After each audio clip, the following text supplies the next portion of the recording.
Folks, thanks for joining us today. My name is John Dubas with Premier Marketing, and we'll be spending the next hour or so packing a lot of information to you about the low income subsidy and Medicare savings programs and how the need and opportunity that those programs create for us in the Medicare space can be very beneficial to you now and through AEP and all year long, but how it can so positively affect the population we serve.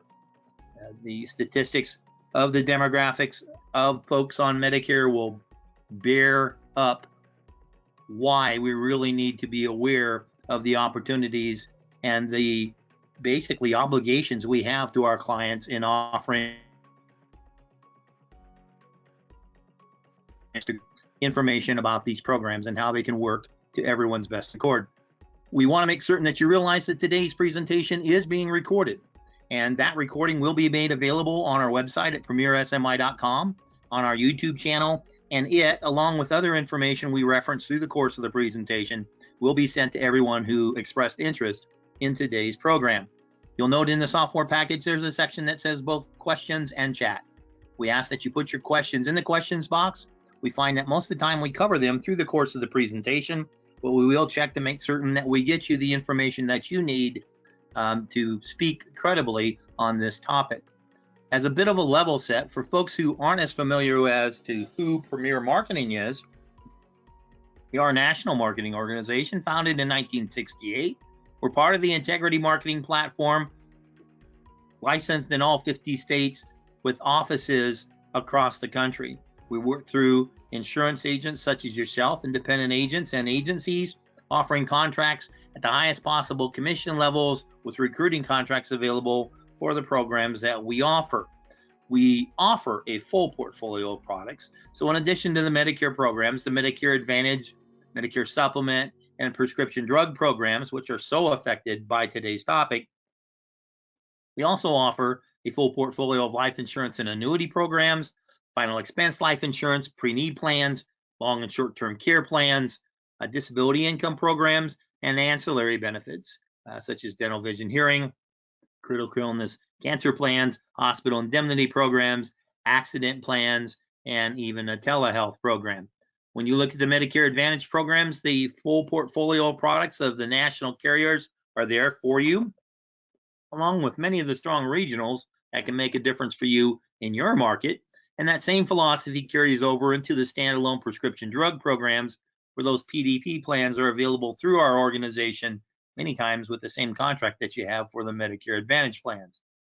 Medicare supplements, because we want to cover the full gambit of choices that individuals have in the Medicare space.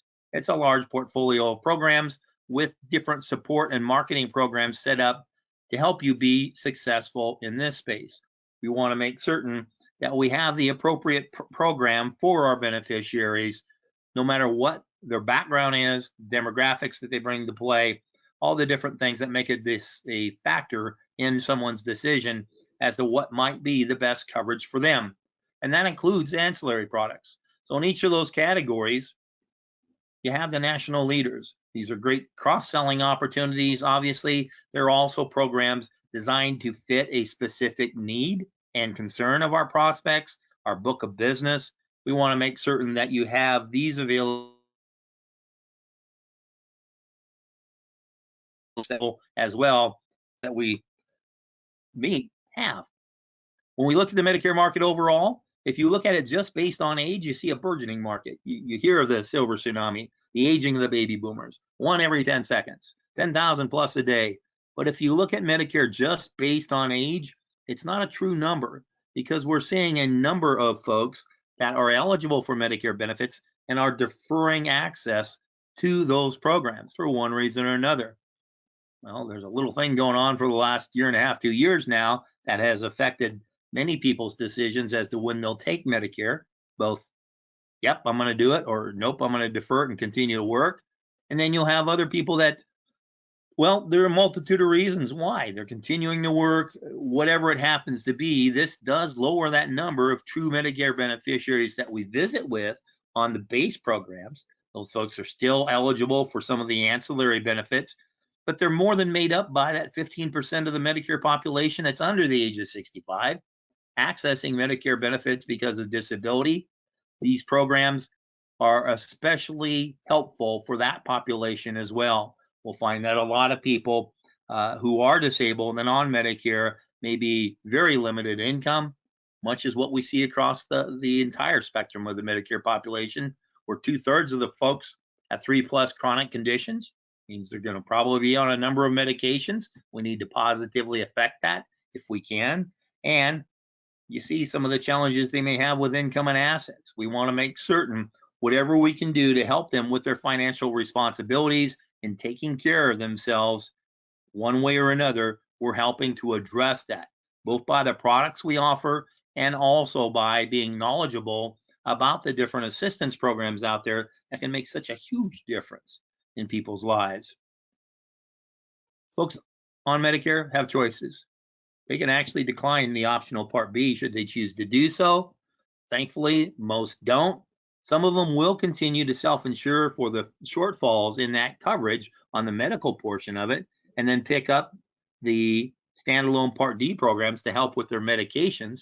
But some will actually enroll in a Medicare supplement plan, a standardized, modernized version that helps them with that medical portion, and then make certain they have the help for their prescriptions. A number of folks are actually doing the Medicare Advantage programs where they're bundling all the coverages together. In each of these circumstances, our topic today will affect your effectiveness in that space. Some of you may be going for med subs, John. We'll explain in a little bit. For folks that are coming on to Medicare, be it being when they're first eligible or the folks that are late to Medicare, whatever it happens to be, we're seeing a pretty even split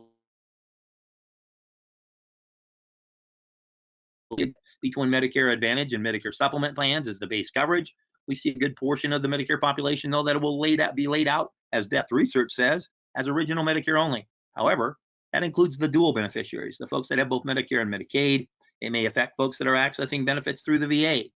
It may affect folks that, or include folks that, well, hey, they've got retirement coverage from where they worked. And then the portion that has decided to minimize their coverages, minimize their expenditures in certain circumstances when it comes to premiums, stay on original Medicare only, and self-insure. We want to make certain wherever folks fall, we can help them, and the extra help and Medicare savings programs can surely do that.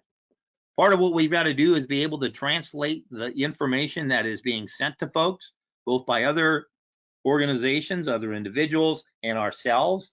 And this translation guide can be helpful. It's an acronym guide, a link to it that's provided to us through the Medicare Learning Network that can really help you explain, well, what's an SEP? What's an AEP? What's an MOUSC? Well, we know what the third one is.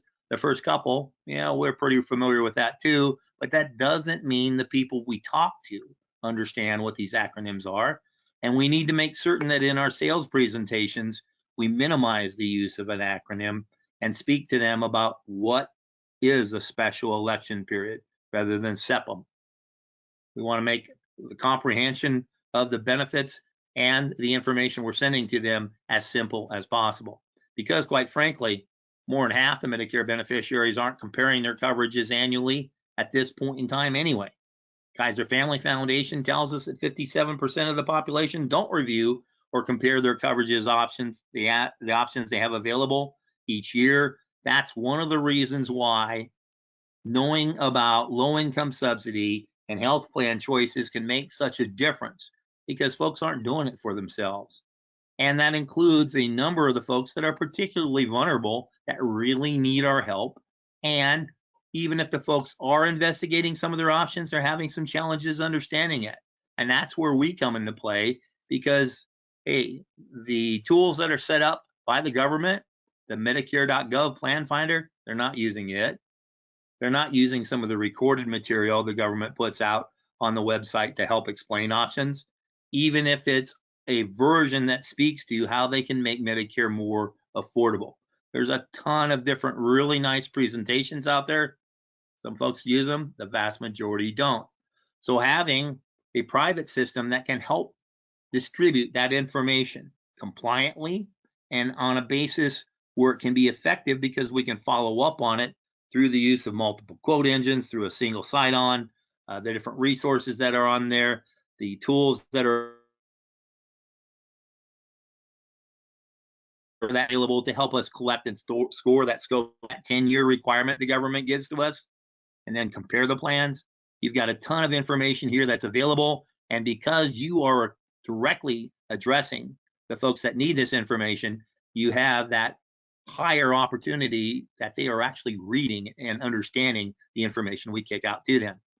When we look at this market overall, a lot of folks will come on a webinar like today and say, hey, John, if you're talking about low income people that can't buy anything else anyway, what do I want to deal with them for? Well, one, they really need our help. Two, there's a lot of them. And three, it can lead to multiple sales. We want to make certain that we understand that demographic we showed earlier in a different Kaiser Family Foundation slide or key. Right now, it's about 27,000 for the median income.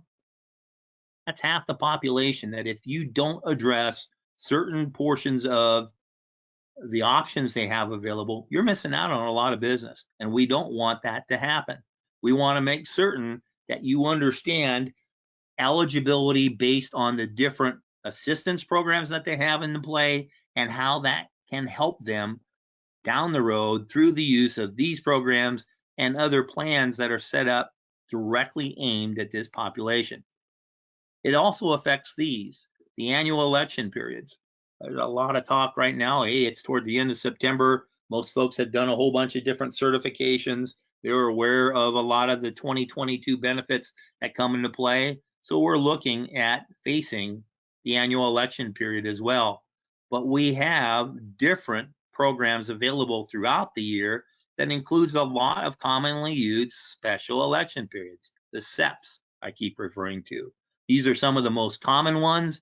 And one of the things that we see is a SEP created by folks that are eligible for extra assistance. This one directly addresses the dual eligible, LIS eligible individuals. That SEP changed a couple of years ago where it used to be month over month. Now it's once a quarter based on certain parameters because they can actually deny a SEP for a dual eligible or an LIS individual based on certain medications they're taking. It's a reaction to the opioid crisis that our country faces. But look at those SEPs. These are common ones. You got 20 of them. The majority of people that are on Medicare will qualify for a special election period one way or another. It all depends on then, is that the best option for them moving forward? Because it's also influenced by things that are going on by the influence of Mother Nature and other programs that pop up that, well, give people an opportunity outside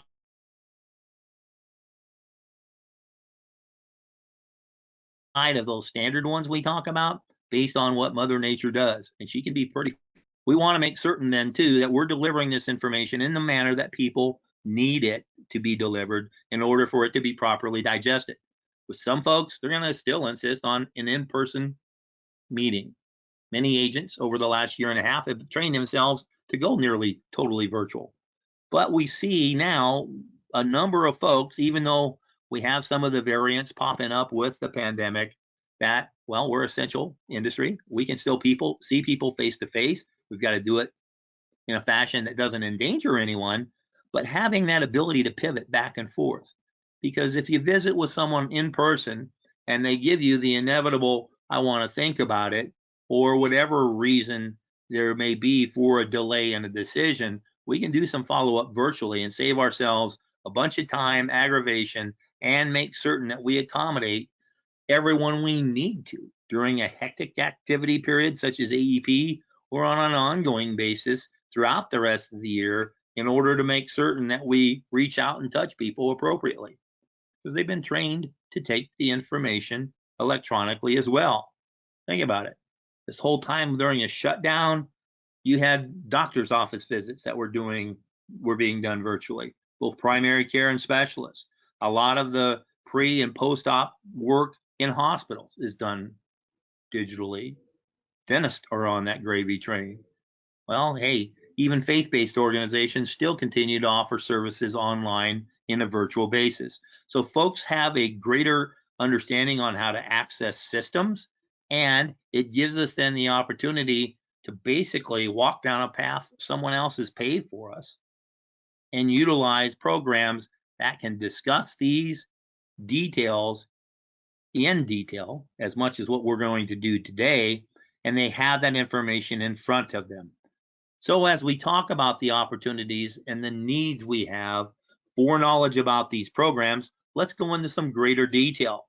If you look at the Part D low income subsidy, the LIS extra help program, and the Medicare savings programs, the MSPs, you've got a number of reasons why someone on that side of the fence will want to do this and why it benefits us as well.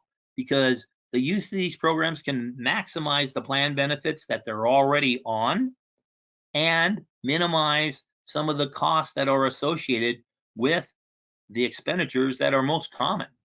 And you look at it, you got a lot of people that take medications all the time that don't go to the doctor every frigging month. They are doing what they need to address the challenges their body has placed on them, but they aren't necessarily going to a doctor each and every month. They're doing, however, a regimen of medications in order to take care of themselves, and that gives us an option to review those on an ongoing basis. Because hey, the only constant is change. We want to be able then to utilize special election periods that we can help create in certain circumstances. We want to be able to affect the cost of the plan they're already on, because hey, if they're on a plan that we enroll them on, we want to make certain we button that down so someone else doesn't take that business away from us, because these plans will affect not only the cost of the plan itself up to certain points, we'll talk about benchmarks in a bit, but it also affects the co-payments that they're subject to, any co-insurance, the gap in these coverages. We talked in the past about the narrowing of the coverage gap, that donut hole, but it's still there to a degree.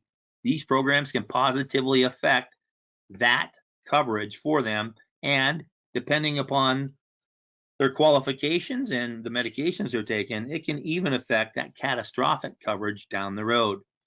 It also can affect the possibility that some of these folks might have enrolled late into some sort of coverage, and there are penalties that come into play. These programs can possibly affect those as well, depending upon what the penalty is and what program they qualify for. These additional entitlement programs do not affect the drugs that are available to the folks on their current plan. It doesn't change the plan formulary. It doesn't change any requirements the plan may have for step therapy or quantity limits. It affects the costs that are part of that. And by taking care of these different factors, we're increasing our prospect pool, because not only does this give us the opportunity possibly in 3/4 of the year for a special election period, but the referrals that can come out of this are mind-boggling. What we get as agents dealing with the population that sometimes may be a bit demanding or have a lot of medications that we have to investigate, well, we have that intrinsic reward of knowing that we're doing what's best for our prospect. We're making it harder for anyone else to take that business from us. We can enhance a program they're currently in by layering on this assistance, and then drive up our persistency, our retention. Once again, it may create that special election period depending upon the time of the year. And by doing so, it gives us an opportunity to better manage our time, because we can look at the folks we're visiting with and realize that, hey, if these folks may qualify for one of these assistance programs, that appointment's going to run longer. That discussion is going to be more detailed, and that may take more time. So that may be a factor on how visits, be they live or virtual. Once again, when you're helping people in these programs, this is different than a true dual perspective, a mindset, because these folks aren't accustomed to some of the, hey, I've got everything covered anyway, why would I do this? They're full dual. They've already got the assistance on the medications. They already qualify for additional plans that may be out there, but it gives us a widening of that prospect pool, a deepening of that prospect pool. however you want to strain that analogy. When we look at the Medicare savings programs themselves, this is an opportunity for us to take care of people in a much more thorough way. Because if someone's on an MSP, they have the extra help on the medications as well. It does, however, give us the opportunity, if the folks qualify for these programs, to affect the plan premiums, not just on the medication coverage that they have, but possibly on the medical coverage as well. And if they enrolled late in either the Part D or Part B programs, this can, in many circumstances, take care of that and eliminate that penalty. It also gives us the opportunity to offer a wider range of products as well, because in most locales across the country, over the last couple years particularly, we're seeing a lot of the Medicare Advantage carriers really add to and expand their dual special needs programs. And with the appropriate underlying Medicare savings program, that affects on whether or not they're eligible for those plans or can maximize the value out of those programs too. It does make a difference on the medications for the programs that are part and parcel of an MAPD plan, a Medicare Advantage prescription drug program, because it'll affect those copayments within that, just like it does on a standalone Part D program. And once again, however, it doesn't affect the plan formulary, the step therapy initiatives that are in play, the quantity limits. It's affecting the dollars that come out of a person's pocket, not necessarily what type of medication is covered. So looking at LIS, one of the first things it does is it helps people access their prescription drugs and have it covered in a manner that they can afford to stay on the prescribed regimen. I don't know how many of you people have been in a pharmacy and you see someone in front of you, and it's inevitable. You're not meaning to eavesdrop, but you can see people that have to walk away from the counter because they can't afford the medication. This can change that and positively affect that and make a difference as to where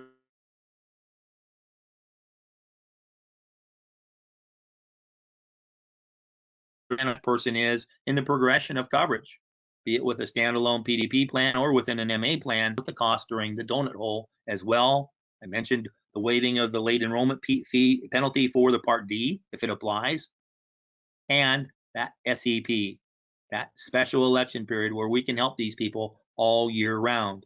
And for folks that are thinking, boy, I don't want to deal just with the low income folks, you got that portion of the population within this demographic that are buying Medicare supplements, that are adding to their coverages with different ancillary programs where, hey, I need some dental coverage. I need help with my vision and hearing programs. I want to make certain I protect myself if I go into the hospital. I want to look at long-term care programs. Any additional coverage, we have to figure out where that money can come from. And so it can make a big difference for individuals when we can substantially whittle down the cost of their medications. When someone is applying for LIS and is approved for it, it will trigger an application for a Medicare savings program as well. So that can add to some of the fire that we are placing with our prospects and clients as to our value. Hey, we're looking out for you more than just on the medications. We want to see how we can positively affect the dollars that are coming out of your pocket when it comes to the medical portion of it as well. In order to be eligible for a low income subsidy, the person must have Medicare Part A and or Part B. They've got to live in the United States, the 50 states and the District of Columbia, and they've got to meet certain financial criteria. They have to pass an income test and an assets test. Dollars coming in and the resources that they have available to them, the liquid resources.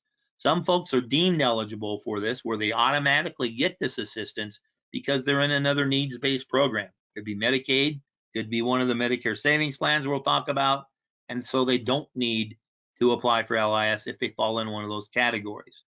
Generally, when someone's approved for low-income subsidy, they have that coverage throughout the remainder of the year. Why do you say generally, John? You hedging the bet again? Well, kinda. What if they win the lottery halfway through? Boy, it blows out both assets and income, doesn't it? So there are different things that come into play There might be an inheritance, whatever it happens to be. Government finds out, boy, the assistance stops. When we look at some of the things that these programs affect, you go down the base standalone Part D programs, it's going to affect each and every one of these areas. It's going to deal with that deductible that they have with a standard PDP program. You know, deductibles, John, there's not a lot. Well, yeah, there is. There are a number of folks that will select a Plan D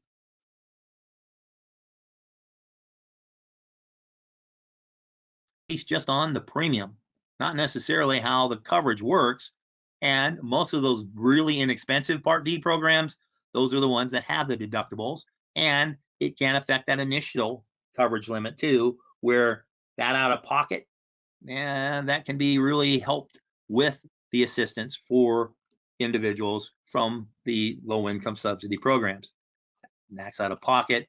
It deals with every segment of coverage that a person has with a standalone Part D program. And it can really drive down those costs, make a huge difference to the individuals. Many folks have the coverage and they don't realize it. But when you talk to them about what are you paying for your medications, if they start talking in standard co-payments, you may be turned on to the fact that, hey, they might have low income subsidy now. And many of the carriers that we work with in the MA space have the resources to help us determine what level of assistance they have. And so that can be a really, really strong point for us in our presentation, but also in the delivery of the information that people need when they're affected by these numbers. There are more plans out there than you can shake a stick at. Now, I remember when Part D first rolled out, every carrier out there had 5, 6 different choices. They cut it back, and we're seeing the plan choices grow once again. So in each of those programs, one, if they're looking at them, which we're seeing some of them aren't, how can we affect the coverage they already have? If that is not our main thrust of our business, how can we make certain that we use these programs to ensure the dollars are available for other things we sell as well? So being familiar with the quoting engines and the different pieces that are there can take the confusion out of the virtual plethora of plans that are available to them.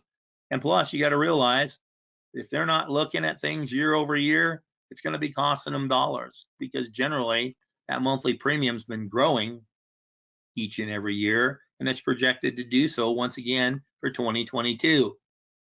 For those folks that are diabetic, we look at some of the standardization of co-payments through the governmental program affecting insulin and the programs that are there. We have to take in mind too that many of the carriers, if they participate in this plan or not, they may have a specific program set up for diabetics, and those dollars can really affect the adherence to an insulin regimen. So it can actually help with plans that may not have a participation in the insulin standardization program.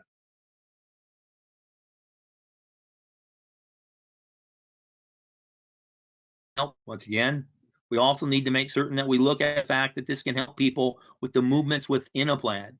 We see changes in formularies. We see changes not only with where the drugs, if they're covered or not, but on which tier they are covered. And these programs can really help with that cost as well. And pardon me for just a moment. I see a question that popped up. We're going to talk about the enrollment process for low income subsidy in just a moment. So a lot of what we do with these programs also, well, gee, the benchmark that is put out by the government as to the max number or amount of dollars that the government's going to subsidize for the plan costs themselves changes year over year and can make a big difference as to, well, if it's someone's auto enrolled into a program, it may cover the cost of that plan. But if they're auto enrolled, they may have not done, well, they probably haven't done the examination of where drugs fall within that plan. LIS is in play. You go in and do an analysis and you change their base coverage because someone's actually looking at their medications instead of just the cost of the plan. It's a huge difference. and it can help with those costs. You'll see these numbers change year over year, and they're different from state to state. Uh, and that can affect you if you work the lower income market, particularly with a carrier that may have plans above a benchmark in your particular market. Because if that happens and the coverage doesn't fully take care of that premium that comes into play with the PDP plan that they're in, well, they may have to make a partial premium on their drug plan, even though they're at 100% help with the low income subsidy program, because the plan's premium's above what it'll pay. And as I mentioned before, those benchmarks change over year. That's one additional reason why we want to make certain that we're doing annual reviews or visiting with folks that may not have done that in the past and offer that service to them. And we see it'll bounce all over the place. Year over year, it can change. We want to make certain that this illustration, as confusing as it can be by first glance, looks like somebody stepped on a spider. It may be the opportunity we have to get in additional doors because we're bringing them information that they need, they being the prospects that we visit with. Outside of the changes that come about every year when it comes to dollars that are involved, the co-payments may change on different tiers, those sorts of things. We also see some internal things that are happening where the plan may be the same, the drug may still be covered, but it might be on a different tier. How's that going to with it? We may be seeing a split in coverages for different generic medications. And how do these changes affect folks? Well, gee, rarely are such a thing handled on a positive basis. It's costing folks on Medicare billions of dollars each year, not individually, but as a whole, obviously. And that share in that jump in cost is another reason why we want to visit with people, because in addition to current medications changing, tiers, cost, all that, well, gee, it may be a circumstance too where they've got new medications and we need to help them with that coverage so they can anticipate those costs. That extra help, once again, driving down the premiums, taking care of deductibles, standardizing the co-payments, and maximizing the value that they have in their coverages. Be it on an opportunity for us to help them with that and then change some of the base coverages if it's in their best interest, but also as a way to cement your business now. Into September, we're going into October, we're starting the marketing of plans already for 2022. At the 1st of October, we can't sell them. We can't enroll anybody till the 15th. We can talk about them after the 1st. We do so. That's a great opportunity for you to reach out, utilize the Medicare Center program that's got all your information in it for your prospects and clients, and cement that business. Do a review to see if they qualify for this assistance and how that can affect their plan choices moving forward. We beat to death the special election period, so we won't dwell on it much further. But keep in mind that penalty that folks may be suffering from because they enrolled late, that can be another reason why someone wants to talk to you. And we want to make certain that you have the details for you to do so credibly and accurately. There are two levels of extra help. You got the folks that qualify for a full subsidy, the full help, and these are the folks obviously that are lower income with fewer resources, and you have folks that might be receiving partial help. And these are folks with slightly higher income levels and resources that still can benefit from the assistance. Because keep in mind, someone can go up to 150% of federal poverty level and get some help with the cost of their medications. And this can make a big difference when it comes to those out-of-pocket expenditures for whatever reason it happens to be, and help deal with that late enrollment penalty. So if you had someone who didn't enroll in an LIS or didn't enroll in a PDP program for 6 years, and they had that 1% penalty of the average cost per month, that can be a pretty healthy little add-on to that premium cost that can be eliminated through qualification for these programs. The folks that do get a full extra help, well, that premium's taken care of as long as it's below that benchmark. They don't have to worry about a Part B deductible.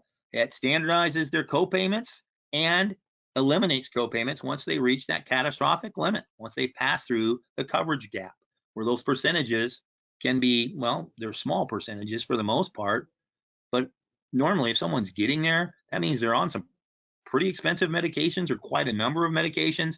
And even when they hit the catastrophic amount, that limit, this can make a big difference for them. The partials, once again, well, this is a sliding scale for assistance for them on both the premiums based on their income. They can be subject to a smaller deductible, and they may have co-insurance on different plan covered drugs depending upon the plan they're enrolled in. It then speaks to a standardization of their co-payments once they reach that $5,000 limit. And it has these numbers here. It's a really kind of an interesting perspective on a sliding scale. Then, if you have folks that are on the upper end of being near poor, however you want to put it, it can still make a substantial difference when it comes to percentages of the cost of those medications. These are actually charts from the National Council on Aging. You have the link for it here. You'll have the link as part of the follow-up that gives you the breakdown of what someone is subject to when it comes to out-of-pocket expenditures based on how they're qualifying for that assistance. And that is a huge difference for folks in many circumstances. And it includes the people that have a special living arrangement, shall we put it that way? They're institutionalized or they're duals, whatever it happens to be, or they're really in need of that assistance. This can make a big difference to those folks across the board. The numbers are different for Alaska and for Hawaii. So for those of you who market in those areas, you've got a higher income and assets test that people have in those areas. The other 48 states are pretty well standardized. Keep in mind, I flipped through that pretty fast. You're going to get all this information as part of the follow-up too. You have different ways to apply for that extra help. So in direct answer to the question of a bit ago, there's a couple of ways you can go. My strong recommendation is to direct people to the ssa.gov website and have them complete an online application. You can compliantly do that for them as an advocate upon on their behalf.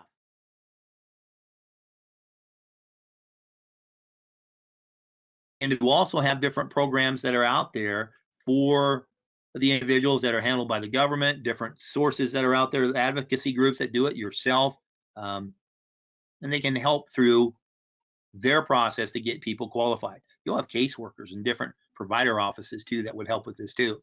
The thing is, you defer to them, you're losing control of your prospect and client. In addition to that government site, there are many carriers that affiliate with the benefits checkup program and help fund it and is labeled with those by those companies. Anthem, Aetna, a number of them do that. And so you can defer to them in that area as well. For some of us that, well, we're not paranoid if they are out to get you, keep that in mind. If we want to defer this activity to someone else, be prepared to lose some of the people too. You do have, in addition to that online application that's available in English and Spanish with an electronic signature available, there is a paper form. Folks, don't do it. Do it virtually, do it online, simply because you could do a paper form. It brings back in that variable of, can they read your writing? Is it complete?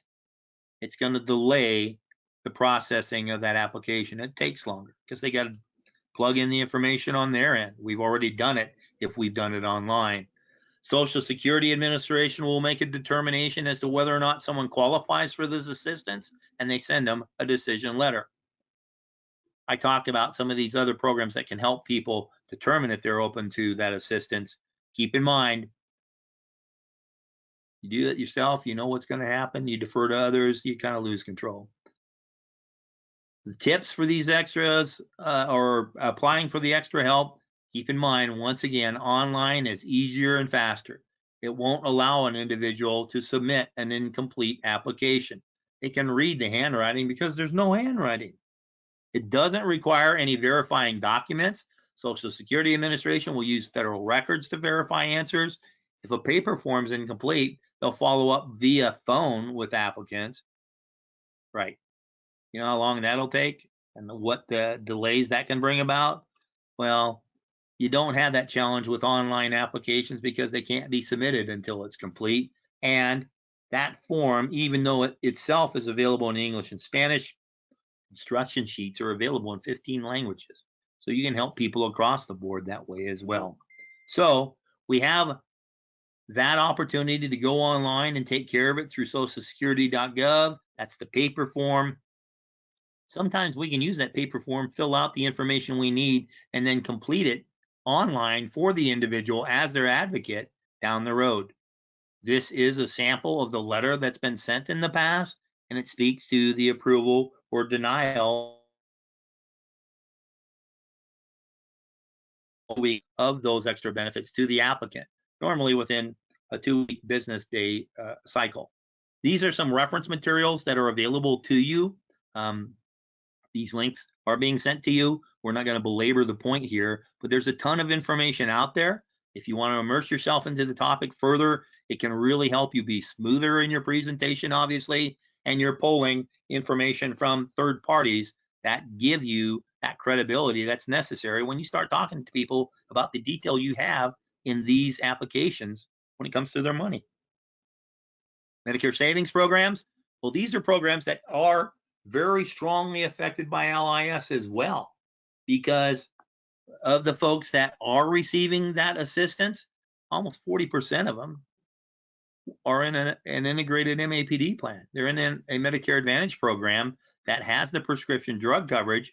And keep in mind, these affect that medication coverage just like it does for a standalone Part D program. And it's a big market for folks that qualify for this. If we speak to the maximum income an individual can have to qualify for low income subsidy, you're going up to 150% of federal poverty level. You have Medicare savings programs that will help people up to 135% of federal poverty level. So knowing one and the other and how they work together can be very, very helpful for you. These are programs that are administered by Medicaid in assistance hand in hand with the different states in which the individual resides. They also can help with the Medicare premiums for Part B. We're not talking Part D premiums any longer. We're talking Part B premiums and the cost sharing with the base Medicare benefits that come into play. These programs are known by different names in different states. It's different lipstick on the pig, so to speak. So depending upon the area that you work in, the state you work in, be familiar with these assistance programs and how they're labeled in your neck of the woods. 50 states. I can't list them all for you. I'd try. You know I would. I like throwing a whole bunch of info at you. But we want to make certain that if you are working this population and you have MA carriers with whom you have a contract and affiliation, they'll help you as well. Some of the different programs that fall into play here, the 4 ones that we speak to all the time, the big ones I address are the 3 that we run across most frequently, and that includes the QMBs, the qualified Medicare beneficiaries, the QMBs. These are folks that are part of a program that was created by legislation back in '88, and you have the majority of people that are eligible for these, and they're not enrolled.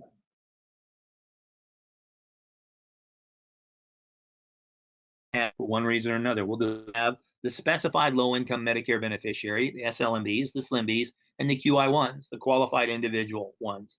These were created by 2 different pieces of legislation, were funded differently until recently, but also have different benefits than the QMB programs. So we want to know what those differences are. This can help with some of the cost of the medications, or pardon me, the medical expenses and the Part B premium. These 2 plans or these 2 assistance programs only help with the Part B premium. They don't help pay for any medical expenditures. A big difference.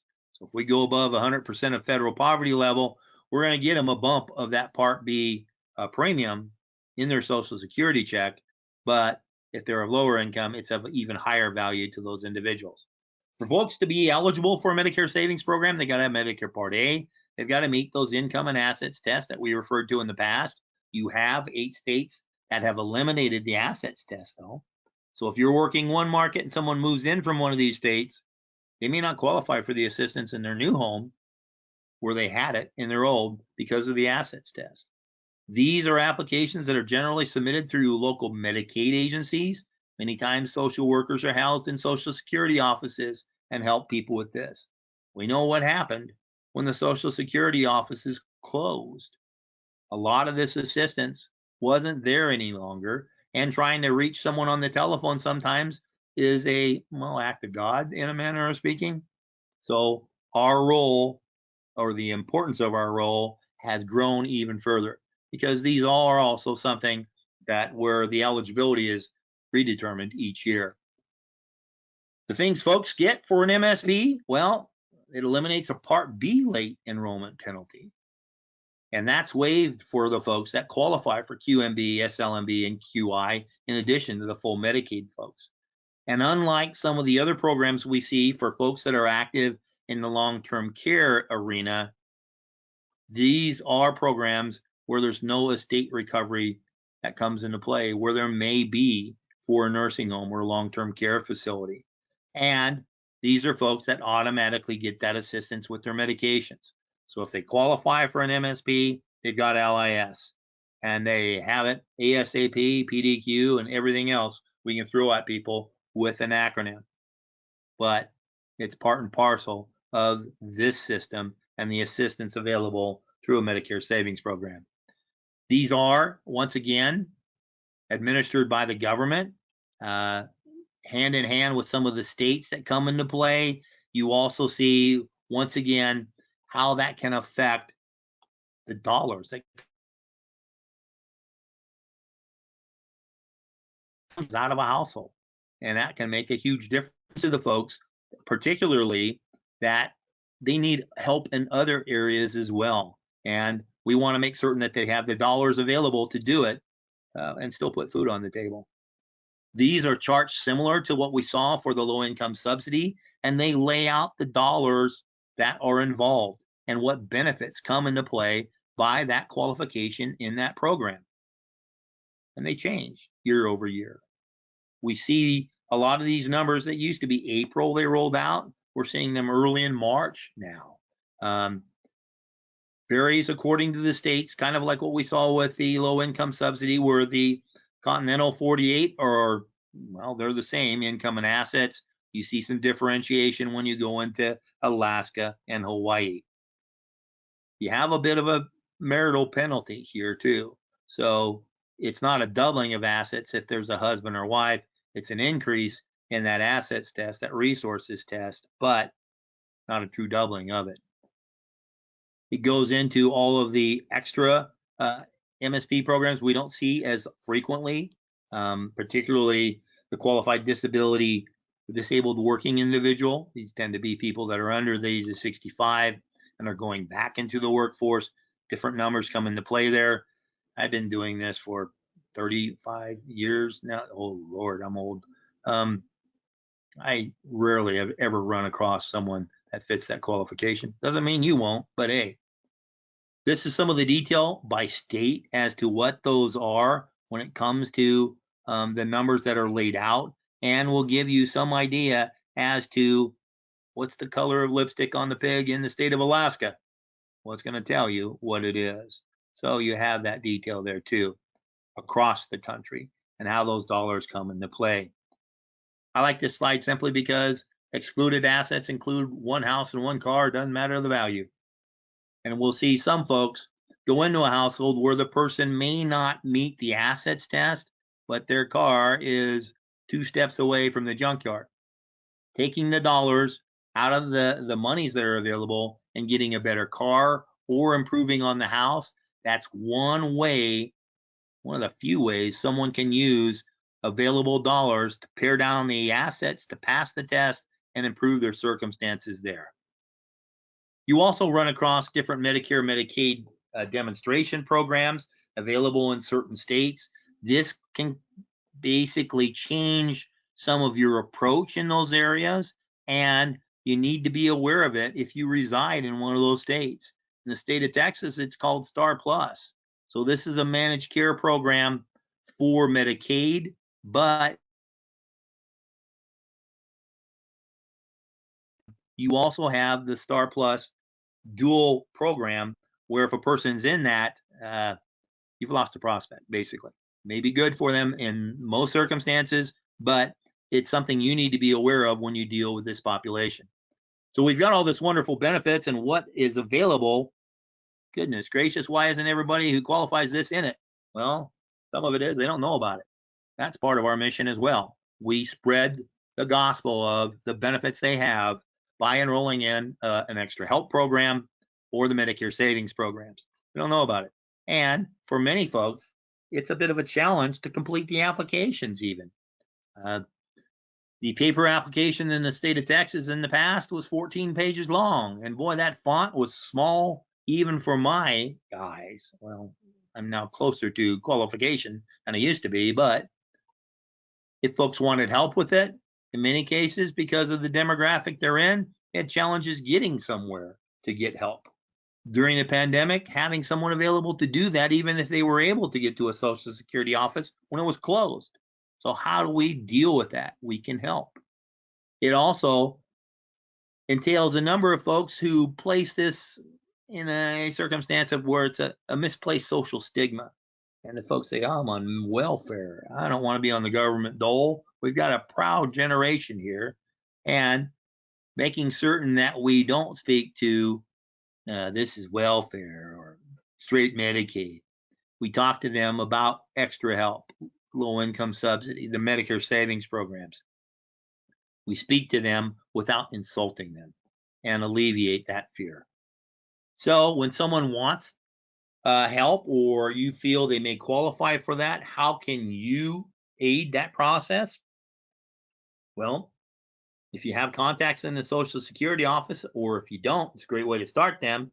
You can help them through the application process in conjunction with the folks that work there. You also have different programs, as I mentioned prior to these slides, from the carriers with whom you contract. My Advocate program with United Healthcare, benefits checkup program with a number of the other carriers, Aetna, Anthem, a number of others.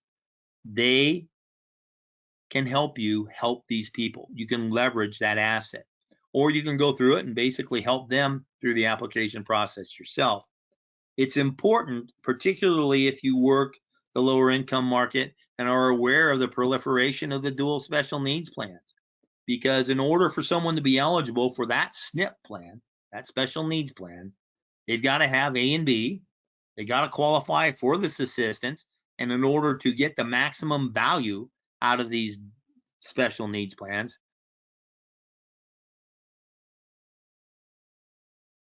well, the vast majority of them, they've got to be at a minimum of Q and B to really realize all of the benefits that are there.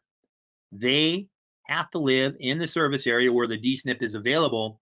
And many of you are looking at that, hey, John, that end stage renal thing that went away. Not for dual plans in all circumstances. So you got to be aware of that. We got to make certain that we also are aware of that quarterly SEP that we have, that special election period through the first 3 quarters. And how do we track as to whether or not they've already used that in a quarter? That's where the information services from the different carriers can really come into play. A number of them call the producer help desks with them. They can help you verbally. They have chat boxes. They got different things, different tools that you can use to access information as to, boy, is that SEP done for this quarter? Or in this case, going into October, are we done for the year outside of the AEP opportunities? You got somebody that wants to talk Medigap. They want to talk Medicare supplement programs, and they have Medicaid or they have an MSP. Well, if they got QMB, you aren't selling them a MedSup policy.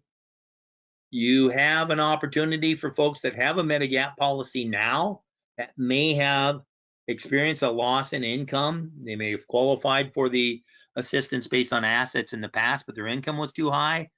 You can go about suspending the Medigap plan for those people that have QMB coverage, and then eliminate that worry about, gee, can they qualify if they lose this assistance? You also then have to look at the level that people have in these assistance programs, because some of the higher end of the low income people, Medigap might be their best choice. And this might be a way for you to help them fund that. It makes a big difference because it is a differentiator between the people that are living in the community or in a nursing home. Much as where you see across the board, a lot of people, when they go into long-term care, it becomes a Medicare Medicaid situation. So that changes our outlook with this as well. Some different pieces that are available to you as resources about MSPs. This is coming to you as well. You want to study up on it even further, we'll have the links to those different income assets things as the links to the National Council on Aging information as part of the follow-up for you as well. These are some of the community activities or community resources, I should say, that are available through the National Council on Aging. You'll actually see ads for this on Facebook. And you read the comments in there sometimes, it makes you go, gee, we have really changed our world. People don't trust anybody for anything. In a lot of circumstances, justifiable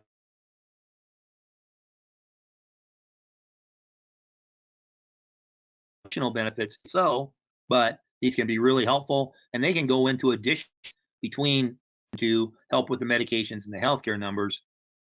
There are a number of other programs folks might qualify for, but these people can help them get the assistance with paying their light bill or any type of food stamps. They're not called food stamps anymore, but hey, some of the things that can come into play there that can substantially improve the quality of their life simply by knowing where to go. Why you'd want to do these programs with us? Well, we can help you contract with multiple organizations to make certain you have the programs on the back end to benefit you. Because what are you getting paid to help someone get LIS or MSP up front? Nothing. You have the opportunity to work with them going forward. You've established that trust, all the lovely referrals that come into play, the additional stickiness of the plans that you use to enroll people. You may not have everything that you need in your market, though, particularly if you haven't paid a lot of attention to this. Because if you haven't in the past, you need to make certain you have the strong carriers in your area and be aware of the fact that this can help cement that business for you. You create an agent profile, insurance bay. It can also give you the opportunity to pick up some of the ancillary programs that many of the people need, regardless of their underlying coverages. Help with dental, vision, hearing, cancer plans. Look at the possibility of long or short-term care with whatever benefits can be afforded. Great way to do that through this electronic process. You also have an opportunity to access discounted errors and admissions coverage. We offer that to qualified agents. What's a qualified agent? Someone who has a contract with us. This is a program you own. It's not being added to a blanket policy for one carrier or another. This takes care of that requirement that just about every insurance program has now in order to do your insurance malpractice, in a manner of speaking. Great way to own it. We can also help you keep your license in play through discounted continuing education bundles through our affiliation with WebCE. And you have an opportunity to add to your own benefit package at your own compensation as well through a modified guarantee issue disability income program where the rates are discounted and you're paid a commission on that plan. Much as where today's presentation is being recorded and is available to you 24/7 on the websites that I mentioned, our Premier SMI website and on the YouTube channel we have, the past presentations are there available to you as well. So as you become comfortable with, more well-versed in these assistance programs, we have past presentations that speak to you about community marketing, about marketing to SNPs, about the different categories that can be affected by this topic. They're there for you 24/7. Utilizing the Medicare Center program that's available to our contracted agents without cost, in addition to all those lovely quote engines that are in there, the different resources that help you explain this within that system as well, the CRM that comes into play, in addition to the things that this started out with, the electronic uh, retrieval of scopes of appointment and storage of such for that 10-year period, the comparison of plans, it all comes into play here as well. But you also have in here a program that will help you with the different LIS assistance levels and how that affects the coverages. So that can make a difference. And that then can also help you in cross selling because there's a neat little tool in there that helps you fill the gap for the folks that, hey, they may have SLIM-B or QI1, specified low income Medicare beneficiary, they're qualifying individual one. Those folks, remember, they're getting help on their Part B premium, but not on any of the medical expenses. So filling in the gaps because you've helped put them on an assistance program that pays for their Part B premium, but they still have the deductibles and coinsurance off that standard Medicare Advantage program. This can help with those hospital deductibles and demonstrate how a hospital indemnity plan can be very valuable to them. We have a spot on our website that also helps you with gathering of the information for the carrier incentives and the carrier trips and how that affects the premier incentive programs, all in one spot. Keep in mind Medicare Advantage and PDP programs. You don't see those there because the max compensation set by the government, but a lot of those additional benefits that they need through ancillary programs can really help you in that area, particularly if you're motivated by dollars, incentives, or by trips. We can help put you in front of people too. I know we're at the top of the hour, we're nearly finished. When we look at how we can get in front of people, there are folks that are smiling and dialing, offering assistance on getting people into these programs. Little hinky there. I'm a little leery of it. I think it's a gray area, but you can use that contact list for other things. We have folks that are dialing at 63 and a half for folks for dental programs. They're building their bundle of prospects through other programs that you can cold call for. And we can make that available to you at low or no cost, depending upon your contracting arrangement with us. We also help you become familiar with programs where this can make a huge difference within the centers of influence in your community.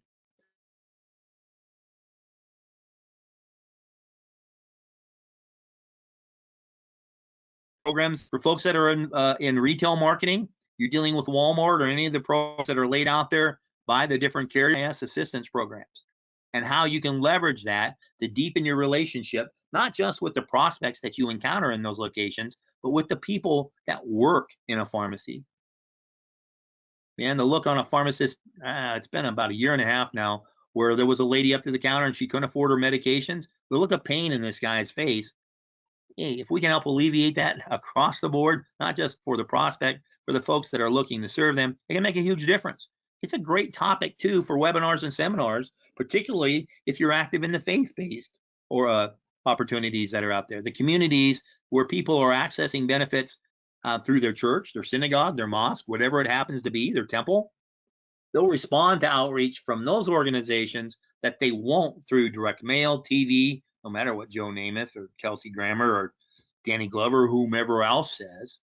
You don't necessarily reply to them, but if someone talks about it at church, hey, it's there. And it's a great non-threatening topic to lay out to individuals to set up those events, because you're talking about assistance programs. Anything else after that is a one-off. It's also an area that helps you demonstrate your value to carriers so they can send you prospects as well. If you're active in a symbiotic relationship with a Medicare Advantage or prescription drug carrier, they may be sending you leads.